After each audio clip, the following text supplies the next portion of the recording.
A cable modem or internet service modem, also known as a router, is the device installed by your internet service provider or ISP.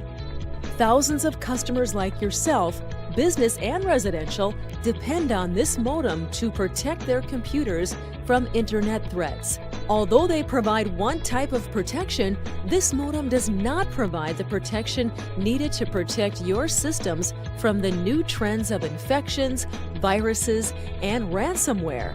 We understand this dilemma. That is why we are here to help. Let the ISP provide you the internet service, and we will provide you with the protection you need. How it works?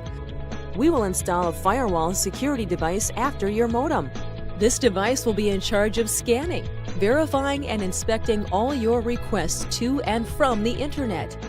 It will give out passes, inspect the contents of the returned data, and block requests to malicious websites and data.